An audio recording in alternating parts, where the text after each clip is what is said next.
বাংলাদেশে হঠাৎ করেই আবার জঙ্গিদের তৎপরতা বেড়ে গেছে। এদিকে পাহাড়েও বিচ্ছিন্নতাবাদীদের সক্রিয় উপস্থিতি লক্ষ্য করা যাচ্ছে। এবং এই যে জঙ্গিদের তৎপরতা বৃদ্ধি হচ্ছে, এটি নিয়ে কিন্তু অনেক বেশি আলোচনা হচ্ছে দেশে এবং দেশের বাইরে। আমেরিকা, ইসরায়েল সহ অনেকগুলো দেশই এই মুহূর্তে বাংলাদেশের উপর নজর রাখছে। এই জঙ্গি তৎপরতা বৃদ্ধির প্রেক্ষিতে আমেরিকা কি বাংলাদেশের উপরে কোনো পদক্ষেপ নিতে যাচ্ছে? এর পাশাপাশি একদম শেষে আমি ২৬ সেকেন্ডের একটা ভিডিও ফুটেজ আপনাদের দেখাবো। এই বিএনপির আমলে ইউনূসের ধারাবাহিকতায় নির্যাতন কি ভয়াবহ আকার ধারণ করেছে তারই সামান্য নমুনা। শেষ পর্যন্ত সাথে থাকবেন।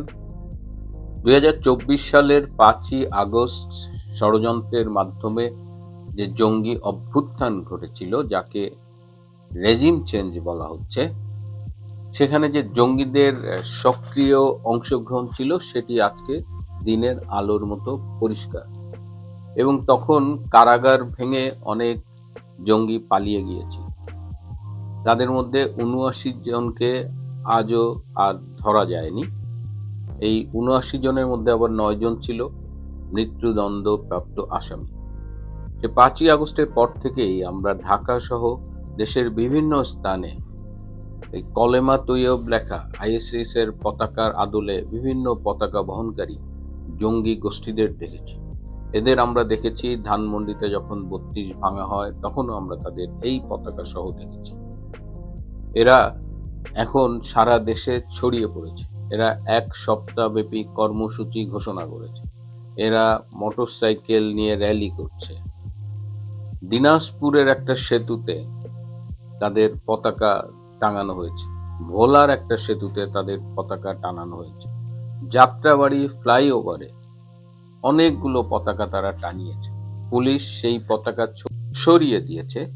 তারপরে দেখা গেল যে পুলিশ সরানোর পরে আবার সেই পতাকা তারা সেখানে আবার টানিয়েছে। এমনি করে তারা তাদের উপস্থিতি জানান যেভাবে দিচ্ছে, এবং সেই উপস্থিতিটা দিন দিন বাড়ছে।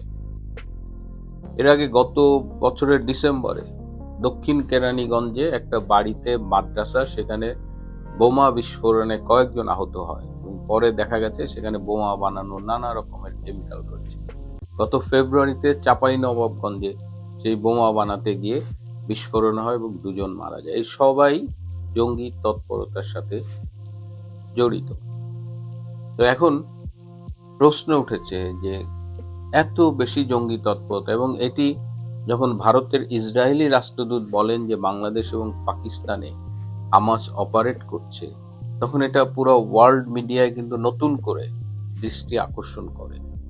এবং কদিন আগে চিটাগাংয়ের এয়ারফোর্সের একজন ওয়ারেন্ট অফিসার, তাকে পাওয়া যায় টিটিপির ডেরায়। টিটিপি হলো তেহরিকে তালেবান অফ পাকিস্তান, পাকিস্তানের একটা জঙ্গি গোষ্ঠী। তাদের সাথে এই বিমান বাহিনীর কোনো কোনো কর্মকর্তার যোগাযোগ খুঁজে পাওয়া গেছে। এটা খুবই অ্যালার্মিং। বাংলাদেশে ৮ কিংবা ৯টা আন্তর্জাতিক জঙ্গি গোষ্ঠী কিংবা তাদের শাখা এই মুহূর্তে অপারেট করছে। এবং ডক্টর ইউনূস ছিল একজন জঙ্গি বান্ধব সরকার। তার সরকারের আমলে যে গত বছর এপ্রিলে আপনাদের মনে আছে কাশ্মীরের পাহেলগাঁয়ে পাকিস্তানি জঙ্গি গোষ্ঠী একটি হামলা করেছিল এবং সেখানে অনেকে নিহত হয়েছিল। সেই বোমা হামলার আগের দিন বাংলাদেশের অন্যতম জঙ্গি মুফতি হারুন ইজাহার, যার জঙ্গি কানেকশনটা সবার কাছে মোটামুটি ওয়েল নোন, তার সাথে ডক্টর আসিফ নজরুল মিটিং করেছিল। এই ডক্টর আসিফ নজরুল ইউনূস সরকারের পক্ষ থেকে, এর সাথে আরো ২-১ জন উপদেষ্টা, এরা মোটামুটি জঙ্গিদের সাথে লিয়াজো মেনটেইন করত। তো আজকে সেটাই আরো ফুলে ফেপে উঠছে। বর্তমান বিএনপি সরকারের অবস্থানটা কি জঙ্গিদের ব্যাপারে? স্বরাষ্ট্রমন্ত্রী সালাউদ্দিন সাহেব বলছেন যে বাংলাদেশে জঙ্গি নেই। আবার প্রধানমন্ত্রীর তথ্য উপদেষ্টা ডক্টর জাহেদ বলছেন বাংলাদেশে জঙ্গি আছে। অর্থাৎ সরকার নিজেই ২ রকম স্ট্যান্ড নিয়েছে। আবার জঙ্গিরা বলছে যে বাংলাদেশে বিএনপি এবং জামাতের রাজনীতি করতে হলে দুটো দলেরই নাকি এই জঙ্গি গোষ্ঠীদের দরকার। এর আগে আমরা 2001 থেকে 2006 পর্যন্ত যখন জামাত বিএনপি জোট সরকার ছিল, তখন কিন্তু তাদের আমলেই বাংলা ভাই, শায়েক আব্দুর রহমান এদের উত্থান দেখেছিল এবং তাদের নেতৃত্বে এই জেএমবি জঙ্গি গোষ্ঠীর উত্থান হয়েছিল। তো আজকে বাংলাদেশে সেটাই দেখছি, এবং এটা যে বাংলাদেশের আভ্যন্তরীণ একটা সমস্যা সেটা না। এর ফলে দেখা যাচ্ছে যে বিশ্বের ইন্টারেস্ট বেড়েছে। এই যে আমাদের বিভিন্ন দূতাবাসে রাষ্ট্রদূতরা মিটিং করছে, তাদের মধ্যে অনেকে এই মুহূর্তে গতকাল বলেছিলাম দিল্লি গিয়েছিলেন। এখানে কিন্তু এই বাংলাদেশের জঙ্গি উত্থান একটি এজেন্ডা রয়ে যাচ্ছে। এর ফলে ইসরায়েল এখানে আগ্রহী হচ্ছে, ভারতের সাথে তারা কি করবে সেটা আমাদের দেখতে হবে। আমেরিকা নজর রাখছে। আমেরিকা এই মুহূর্তে বাংলাদেশে কোনো কোনো ক্ষেত্রে নিষেধাজ্ঞা দেবার কথাও ভাবছে, স্যাংশন দেবার কথা ভাবছে।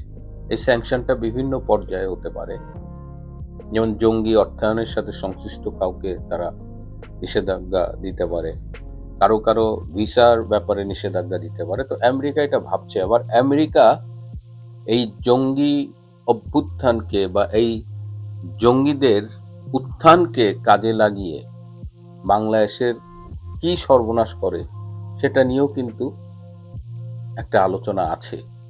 কারণ এমনও হতে পারে এই জঙ্গিদের উস্কিয়ে দিচ্ছে আমেরিকা, এবং তারপরে এই জঙ্গি দমনের নামে তারা তাদের নতুন কোনো এজেন্ডা বাস্তবায়ন করবে। এটা পৃথিবীর ইতিহাস যদি আমরা ঘাঁটি সমসাময়িক সময়, তাহলে কিন্তু আমেরিকার এই অভ্যাসটা আছে। তারাই তালেবান সৃষ্টি করেছিল, আবার তারাই তালেবানের বিরুদ্ধে যুদ্ধ করেছিল। তো বাংলাদেশের এই জঙ্গিদের উত্থান খুব সতর্কতার সাথে দেখতে হবে। এবং বিএনপি যেহেতু এই মুহূর্তে দেউলিয়া একটি সরকার, বাংলাদেশের কোনো কিছুর উপর তাদের কোনো নিয়ন্ত্রণ আছে বলে আমার মনে হয় না। তারা মানে সবাই মিলে যেন চাঁদাবাজি, দুর্নীতি, লুটতরাজ, ধর্ষণ, নির্যাতন এইসবের মধ্যেই আছে। একটা দেশকে যে ভালোভাবে চালানো সেই দক্ষতাও তাদের আছে বলে মনে হয় না, সেদিকে তাদের কোনো আগ্রহ আছে তাও মনে হয় না। সমতলে যখন জঙ্গিদের উত্থান, পাহাড়ে তখন অশান্তি পরিলক্ষিত হচ্ছে। আমাদের কেএনএফ, ইউপিডিএফ এগুলো অনেকদিন ধরে অপারেট করছে। নানা রকমের স্থল মাইন পাওয়া যাচ্ছে এই মিয়ানমার সীমান্তে, ভারত চিটাং হিল ট্রাক্স এইসব সীমান্ত এলাকায়। এর সাথে নতুন করে যোগ হয়েছে খুমি পিপলস ফোর্স, কেপিএফ। এই খুমি পিপলস ফোর্স আবার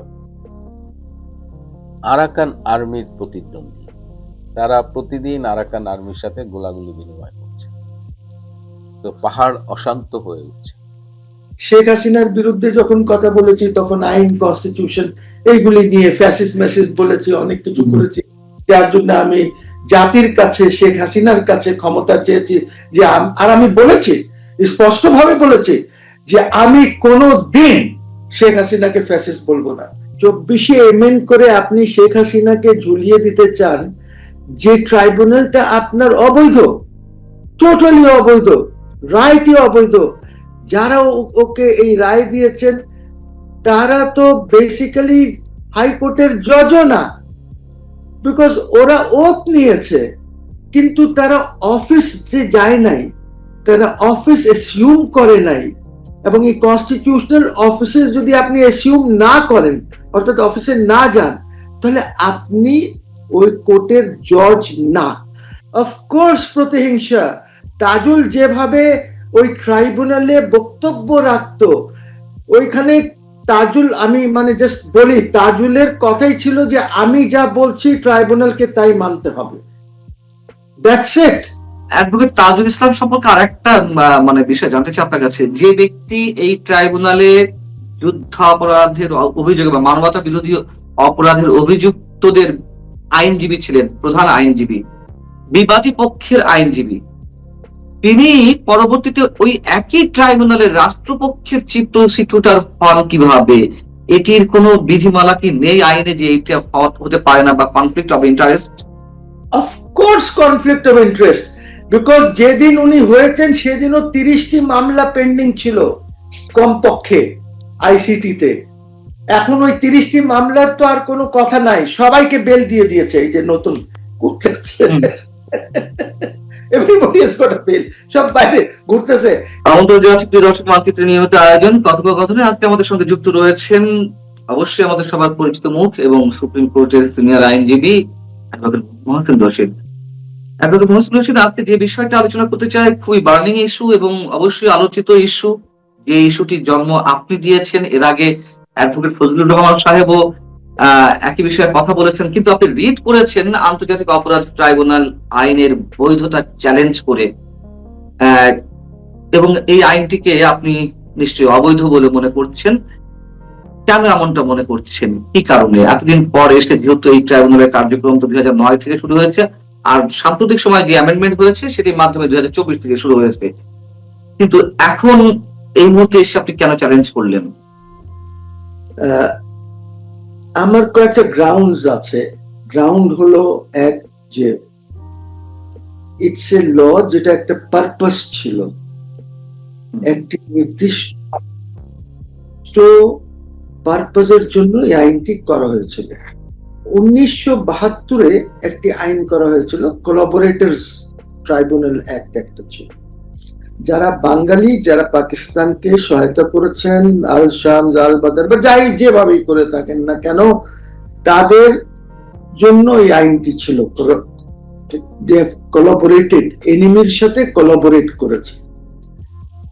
1970-তে সংবিধান হওয়ার পর এই আইসিটিটা এসেছে, ইন্টারন্যাশনাল ক্রাইমস ট্রাইব্যুনাল। এটার বেসিসটা ছিল আমাদের যে নিউরেমবার্গ ট্রায়াল হয়েছিল এবং যে টোকিওতে যে ট্রায়ালটি হয়েছিল, ওইটাকে একটা সমন্বয় করে এই আইনটি করা হয়েছিল। এই আইনের প্রিঅ্যাম্বলেই বলা আছে যে genocide, war crimes et cetera et cetera. তো আমাদের একটা ডক্ট্রিন আছে যে সেটাকে আমরা বলি এজেস্টাম জেনারেস, অর্থাৎ ওয়ার ক্রাইমস, জেনোসাইড এইগুলি সব একত্র করে আমাদেরকে দেখাচ্ছে যে আমরা এই কাজটা যদি হয় তাহলে এইটা ইন্টারন্যাশনাল ক্রাইমস ট্রাইব্যুনালে এটা করা যাবে। কি হয়েছিল? পাকিস্তান আর্মি, বা আমরা তো বলি অকুপেশন ফোর্সেস, পাকিস্তান জি দখলদার বাহিনী। তো দখলদার বাহিনী যেসব কাণ্ড কারখানা করেছিল, আমরা বলছি জেনোসাইড করেছে, এত লোকের হত্যা করেছে, they used rape as an instrument of oppression, torture, এই জিনিসগুলি যেগুলি আছে এটা ওদের জন্য করা হয়েছিল। এই জন্য এটা নামই দেওয়া হয়েছিল ইন্টারন্যাশনাল ক্রাইমস ট্রাইব্যুনাল। তাই আমরা যখন সিমলা এগ্রিমেন্ট হয়ে গেল, ওর পরে দিল্লি এগ্রিমেন্ট হয়ে গেল, আমরা পাকিস্তানি প্রিজনার্স অফ ওয়ার্স কে মাফ করে দিলাম। সো ওইখানে এই আইনটি আর কার্যকর রইল না। এই আইনটি বাংলাদেশের জন্য এটা কার্যকর রইল না। ওদিকে যেটা হলো 1978-এ কোলাবোরেটরস অ্যাক্ট, যেখানে 30-40 হাজার লোককে অ্যারেস্ট করা হয়েছিল, ওদের মামলা চলছিল, 200 না কতজন কনভিক্টেড হয়েছিল, ওইটাকে আমরা সায়েম সাহেবের একটি অর্ডার দ্বারা, প্রেসিডেন্ট জাস্টিস সায়েম, বিলুপ্ত করে দিলাম। 1973 আইনটা ওইভাবে রয়ে গেল, বিকজ এটার উপরে কেউ জোর দেয় নাই, দেখে নাই, because this was never used, this ইউজে ছিল। 2009-তে আমরা এই আইনটাকে ব্যবহার করেছি, এমেন্ডমেন্ট করে ব্যবহার করেছি। ব্যবহার করে আমরা পলিটিক্যাল ফায়দা নেওয়ার জন্য একটি দলকে বা দলের নেতাদের বিরুদ্ধে আমরা এটা ইউজ করেছি। এবং আমি যেটাকে বলি, এই আদালত দ্বারা জুডিশিয়াল মার্ডার্স হয়েছে। এইটা আমাদের সিনহা বাবু একটি বই লিখেছেন। ওই বইতে উনি বলছেন যে শেখ হাসিনা যেহেতু উনার ম্যানিফেস্টোতে ছিল একটি প্রতীকী ট্রায়াল করতে চেয়েছিলেন, উনি এইটা চান নাই, যেটা হয়েছে, এটা আমরাই বলেছি যে এটা করা দরকার আপনাকে, ওদেরকে আমি বলেছি শেখ হাসিনাকে যে এটা করা দরকার, সবাই ট্রায়াল করা দরকার। আমি মানে আপনি সিনা আচ্ছা, বিচারপতি সবাই প্রধান বিচারপতি সিনহা সাহেব, হ্যাঁ সিনা ওনার বইয়ের কথা বলছি। আচ্ছা, এটা গেল এক। তো শেখ হাসিনাকে সবাই দোষারোপ করে, কিন্তু আমি ব্যক্তিগতভাবে মনে করি যে শেখ হাসিনার কোনোদিনই ইন্টেনশন ছিল না যে এইখানে এরকম জুডিশিয়াল মার্ডার্স হবে। বাট যাই হোক, আপনি জানেন সরকার গভর্নমেন্টে থাকলে কত দিক থেকে কত কথা, কত ইন্টেলিজেন্স এজেন্সিজ এর কত কথা আপনার কানে দেওয়া হয়, নানান ঝামেলা হয়। সালাউদ্দিন কাদের চৌধুরী বিএনপি নেতাকেও এইভাবেই আমরা হ্যাং করেছি। So I call it a tribunal for murder, judicial murder করার ট্রাইব্যুনাল এটা। আমি যদি একটু ইন্টারফেয়ার করি, আমি যদি একটু পেছনের দিক থেকে আসি, তাহলে তো বোধহয় দর্শকদের শুনতে মানে বুঝতে ভালো হবে। পেছনের দিক থেকে বলতে 2024-এ যে অ্যামেন্ডমেন্ট করা হলো সেটি তো সংগঠন হিসেবে যারা মানবতা বিরোধী অপরাধের সঙ্গে যুক্ত তাদের বিচারের বিষয়টি, তাই না? আচ্ছা, তার আগে এই ট্রাইব্যুনালে শেখ হাসিনা সহ আরো আওয়ামী লীগের আরো অন্যান্য নেতাদের বিচার কাজ বা প্রক্রিয়া শুরু হয়েছিল 2024-এর 5 আগস্ট, যে অভ্যুত্থান বা আন্দোলন, তাতে যারা নিহত হয়েছেন। অ্যাডভোকেট ফজলুর রহমান সাহেব, যিনি এখন বিএনপির এমপি, তিনি আপনার মতো বলছেন যে শেখ হাসিনার বিচার প্রয়োজনে অন্য বিশেষ ট্রাইব্যুনাল গঠন করে সেখানে করা যেত। এখানে তো আন্তর্জাতিক অপরাধ ট্রাইব্যুনাল, এই ট্রাইব্যুনালের নামই আন্তর্জাতিক অপরাধ ট্রাইব্যুনাল। 5 আগস্টে যেটি ঘটেছে সেটি অন্য কোন রাষ্ট্রের সঙ্গে যুদ্ধ বেঁধেছে যেটা আন্তর্জাতিক অপরাধ ট্রাইব্যুনালে বিচার করতে হবে?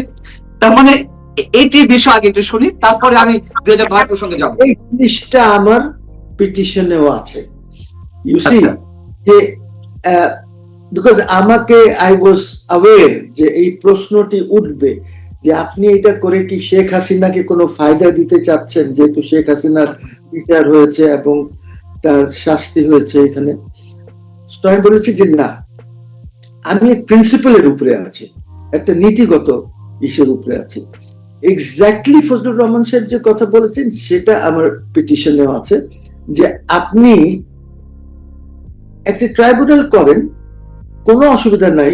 এই যে 5 জুলাই বা এখানে আপনারা যাদের মনে শেখ হাসিনার কেউ আনেন, যাকে ইচ্ছা আনতে চান আনেন, but that tribunal should be such যেখানে আপনার evidence act, criminal procedure code সবগুলি অ্যাপ্লিকেবল হবে, এবং আপিল যেটা আছে আপিলও সেভাবেই আপনার ফ্যাক্টস আর আইন দুইটার উপরে আপনি করতে পারবেন। বিকজ এই আইন যেটা আছে এইখানে evidence act is not applicable আমাদের ওইভাবে, ওখানে লিমিটেড কতটুকুন অ্যাপ্লিকেবল হবে ওইটা ওই আইনেই বলা আছে, রুলসে বলা আছে। Similarly CrPC is not applicable. So যে ধরনের বিচার বাংলাদেশ করে, বাংলাদেশে হওয়া দরকার, ওই বিচার তো হচ্ছে না। So it's not that Sheikh Hasina হয়েছে। আমি আরো বলেছি যে 24-এ এমেন্ড করে আপনি শেখ হাসিনাকে ঝুলিয়ে দিতে চান, যে ট্রাইব্যুনালটা আপনার অবৈধ, টোটালি অবৈধ, রায়টি অবৈধ। যারা ওকে এই রায় দিয়েছেন তারা তো বেসিক্যালি হাইকোর্টের জজও না, বিকজ ওরা ওথ নিয়েছে কিন্তু তারা অফিসে যায় নাই, তারা অফিস অ্যাসিউম করে নাই। এবং এই কনস্টিটিউশনাল অফিসে যদি আপনি অ্যাসিউম না করেন, অর্থাৎ অফিসে না যান, তাহলে আপনি ওই কোর্টের জজ না। সো আমি এখন যেটা বলছি, যে এইটাও বলেছি আমি, যে আগামী দিন আজকে যিনারা আছেন আরেকটি সরকার এসে আরেকটি অ্যামেন্ডমেন্ট করে এদেরকে এইখানে ঝুলাবে না, এটার কি কোনো নিশ্চয়তা আছে? আমি মনে করি নাই। কাজী যার যে আইন যে কারণে করা হয়েছে, সব আইনের তো একটা কারণ থাকে, তো কারণবিহীন তো কোনো আইন হয় না। এই কারণটা যেহেতু নাই, এই আইনটাকে বিলুপ্ত করেন। আপনি ট্রায়াল করতে চান করেন, আপনি কারোর এখানে আইসিটিতে আপনি সালমান রহমান খুন করে দিয়েছে, অমুক খুন করে দিয়েছে, কি আছে সুপিরিয়র লায়াবিলিটি। আরে সুপিরিয়র লায়াবিলিটি তো ওই ওয়ার ক্রাইমসে হয়। আপনার এইখানে তো আপনি একটা মার্ডার 2টা মার্ডার আমার নামে দিয়ে বলছেন এটা সুপিরিয়র রেসপন্সিবিলিটি। আপনি সুপিরিয়র রেসপন্সিবিলিটির ঠ্যাং ঠুং ভেঙে রেখে দিচ্ছেন একদম যা তা অবস্থা। তো এই কারণে আমি রিটটি করেছি। আর আমি দেখেন, আমি এখন তো কমেন্ট করতে চাই না, আমি রিট শুনানিও শুনছি, আমি প্রেসের সামনে আসি নাই, প্রেসকে বলিও নাই।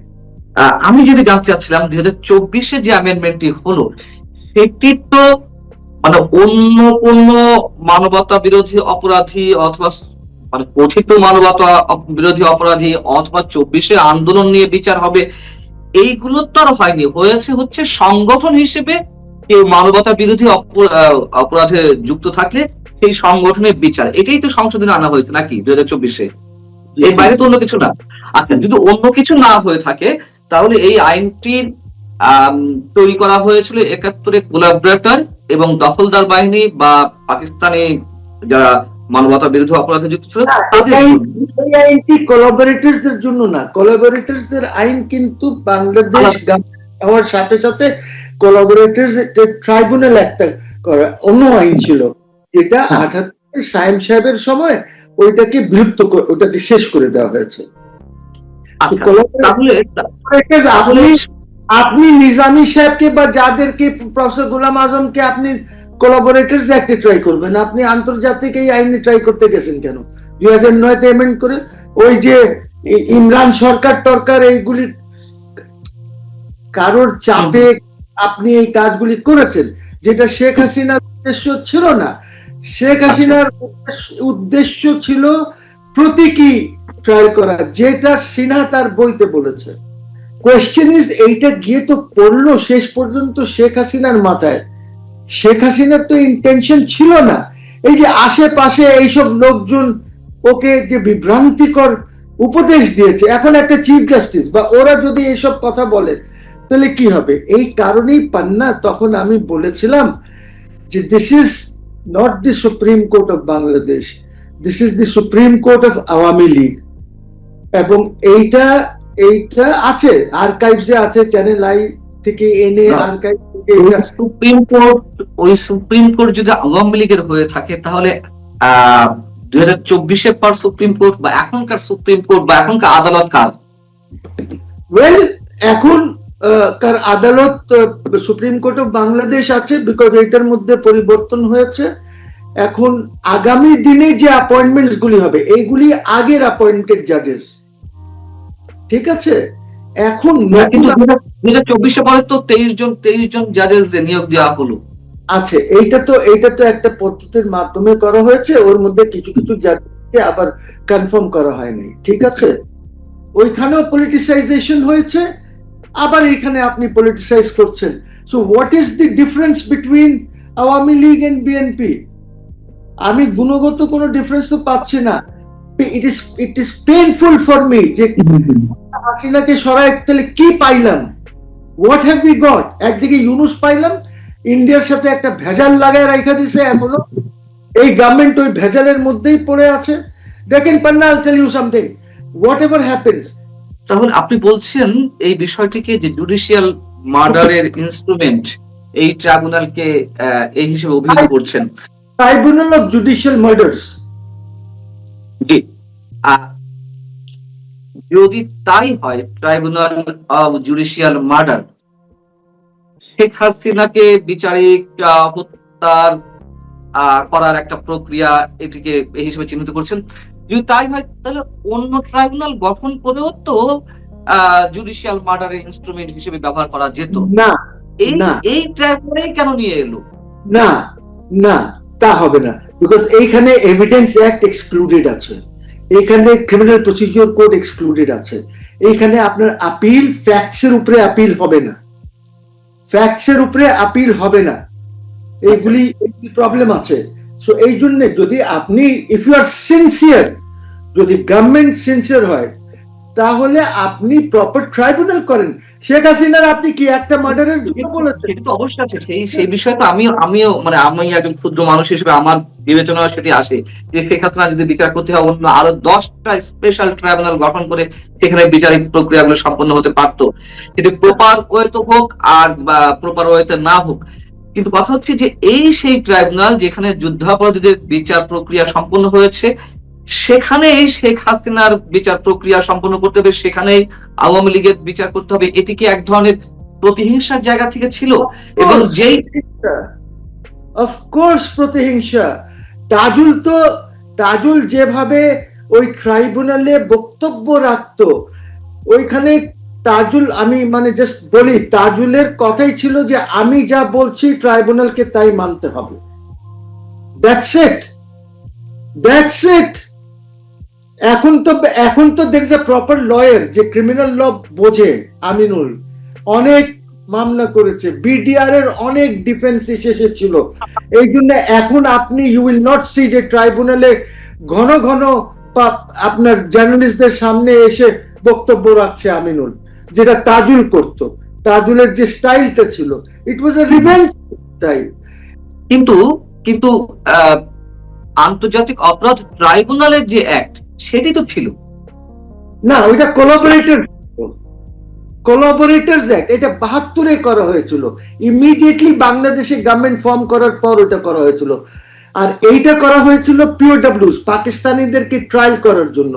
কিন্তু যখন সিমলা এগ্রিমেন্ট হয়ে গেল, দিল্লি এগ্রিমেন্ট হয়ে গেল, আমাদের ফরেন মিনিস্টার কামাল হোসেন, সোরেন সিং এবং আজিজ সাহেব পাকিস্তানের, ওরা যখন সই করলো, বাংলাদেশ বলল আমরা মাফ করে দিলাম।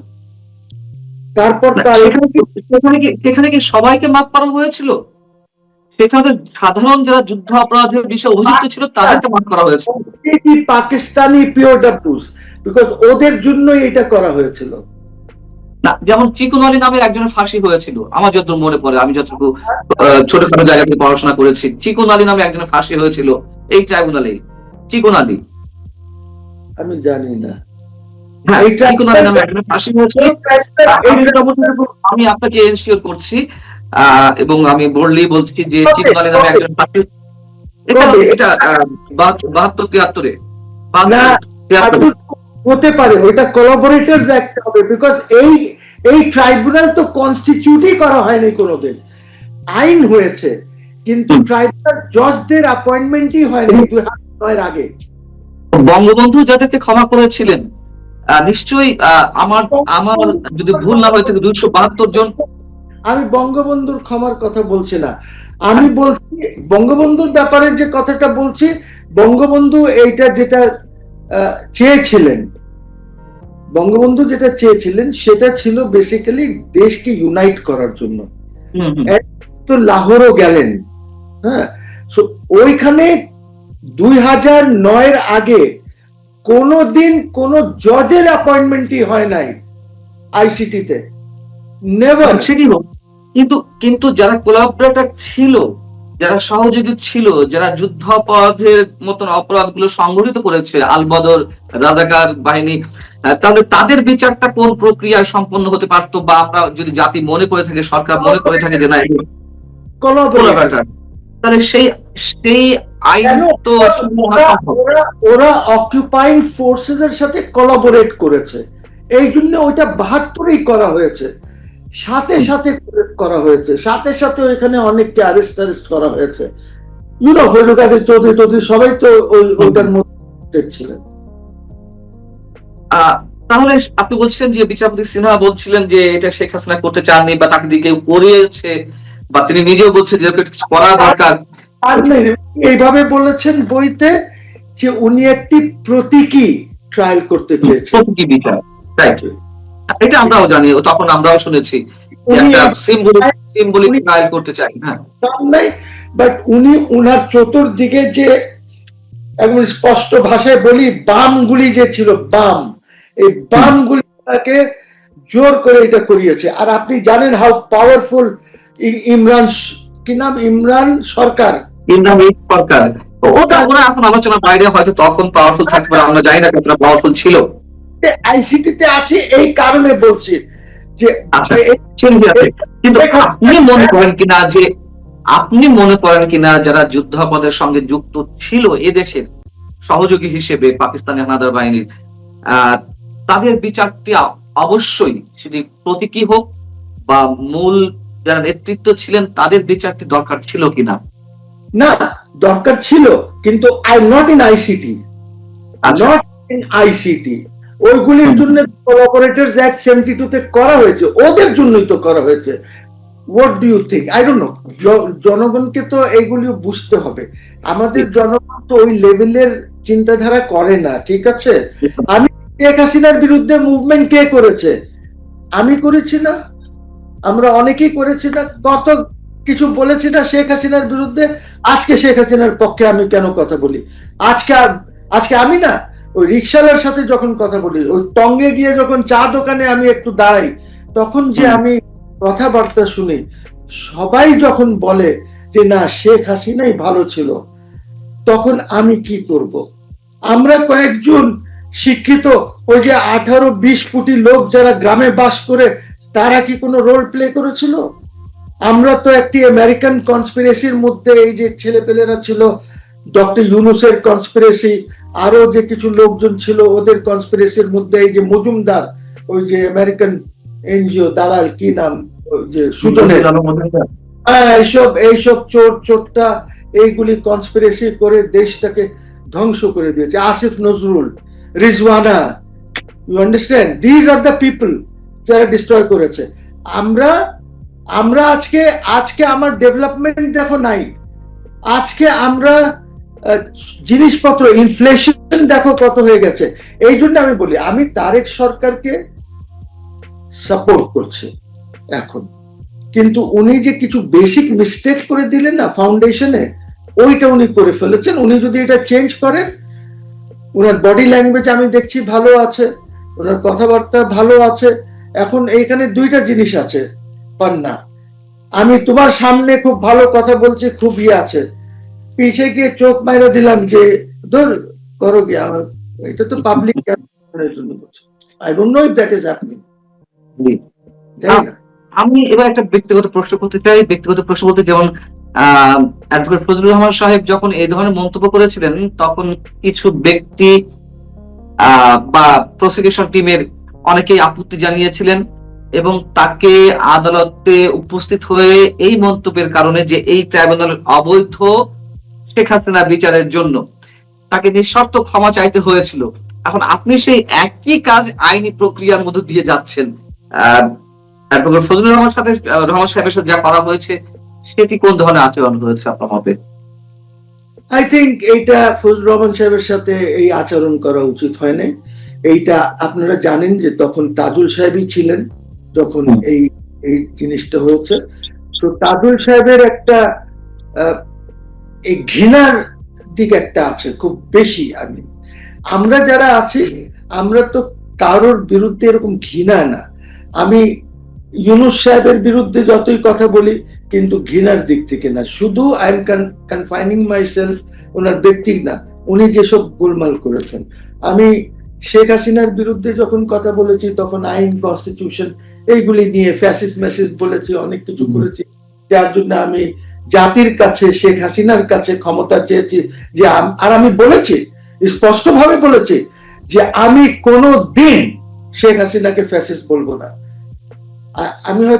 আমি জানি না কার সাথে, বাট এইগুলি সব ভাইরাল হয়েছে। সো কোয়েশ্চেন ইজ যে আমরা তো এখন বুঝতে পারছি ফ্যাসিস্টের তো অনেক ধরন আছে।